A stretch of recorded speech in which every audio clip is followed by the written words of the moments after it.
warahmatullahi wabarakatuh. Perkenalkan, nama saya Kalista Rafa dengan NIM ujung 161 dari kelas 4D jurusan Ilmu Perikanan Universitas Tangerang Tirtayasa. Baik, saya di sini akan menjelaskan tentang kromatografi lapis tipis yang sudah saya temukan. Menurut Elizabeth Ariana Jawalata et al. 2020, ia menjelaskan bahwa kromatografi lapis tipis atau KLT atau bisa kalian sebut juga thin layer chromatography atau TLC adalah teknik pemisahan yang menggunakan fase diam berupa lapisan tipis atau solvent pada permukaan pelat dan fase gerak berupa pelarut yang bergerak melalui fase diam secara kapiler. Nah, KLT itu seperti kertas lakmus yang lebih canggih. Bayangkan jika kamu campurkan tinta warna-warni lalu kamu teteskan ke kertas tisu yang dicelupkan ke air, warnanya ia akan terpisah karena masing-masing bergerak dengan kecepatan berbeda. Itulah prinsip dasarnya KLT. Dan yang sudah saya temukan, prosedur ujian menurut Pertiwi et al. 2023, sampel ditotolkan pada garis start pelat KLT menggunakan pipa kapiler atau mikrojarum suntik. Pelat kemudian dimasukkan ke dalam bejana pengembangan yang berisi fase gerak dan pelarut akan naik melalui pelat secara kapiler. Ia membawa komponen sampel dengan kecepatan berbeda sesuai aktivitasnya. Contohnya, langkah mudahnya di sini saya sudah menyiapkan kertas. Kemudian sudah saya buat garis seperti garis start di pelat untuk lari. Kemudian kalian totolkan sampel di garis start ini. Kalian bisa menggunakan tusuk gigi atau pipet kecil. Yang saya punya cuma pulpen. Dan saya juga menyiapkan wadah. Seharusnya berisi pelarut. Dan seharusnya kalian bisa juga menggunakan wadah akuarium mini. Ini saya hanya perumpamaan, jadi saya menggunakan tempat kecil ini. Kemudian prosesnya, kalian masukkan pelat ini ke wadah berisi pelarut. Kemudian kalian tunggu pelarut naik seperti ke handuk, seperti semacam handuk dibasahkan. Kemudian pelarut membawa sampel naik dengan kecepatan berbeda. Dan kalian bisa angkat pelan-pelan setelah pelarut hampir sampai atas. Kemudian kalian bisa melihat kalau semisal ia memunculkan warna, ia bisa langsung terlihat.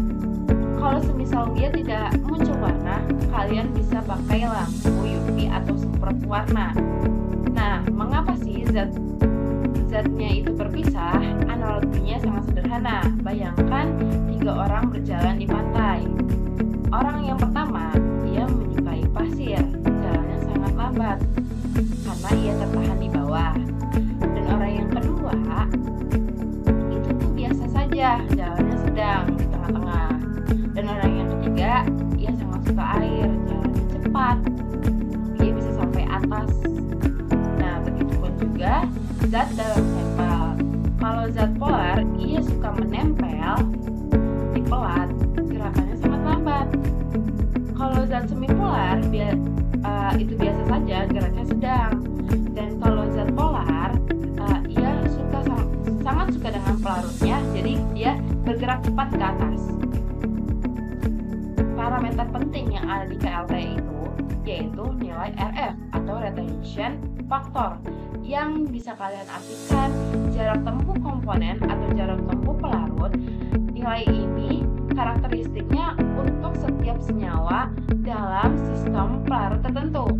Rumus dari RF itu sendiri adalah RF sama dengan jarak zat bergerak dibagi jarak pelarut bergerak.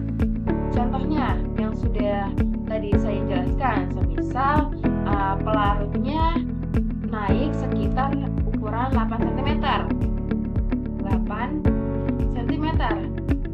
Kemudian dari start dan zat A-nya itu naik, dia berukuran 2 cm. Nah, jadi Jadi, kita masukkan rumusnya. 2 dibagi dengan 8 sama dengan 0,25.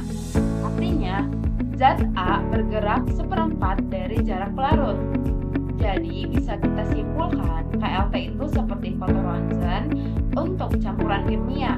KLT banyak digunakan dalam analisis kualitatif untuk identifikasi senyawa, monitoring kemurnian, analisis farmasi, kontrol kualitas makanan, dan penelitian fitokimia. Teknik ini sangat sederhana, cepat, ekonomis, dan tidak memerlukan peralatan yang rumit, sehingga menjadi metode pilihan untuk analisis pendahuluan di laboratorium. Dari KLT, kita bisa melihat apa saja sih yang ada dalam campuran itu dan bisa memisahkan komponen-komponen dan mengidentifikasi zat tertentu dan mengecek kualitas produk. Yang paling penting kalian harus tahu dan harus ingat setiap zat itu punya sidik jarinya sendiri dalam KLT. Intinya, KLT adalah alat deteksi sederhana untuk mengungkapkan misteri campuran kimia. Baik, itu saja yang bisa saya sampaikan dan jelaskan. Apabila ada kurang dan kesalahan berucap tolong dimaafkan. Wassalamualaikum.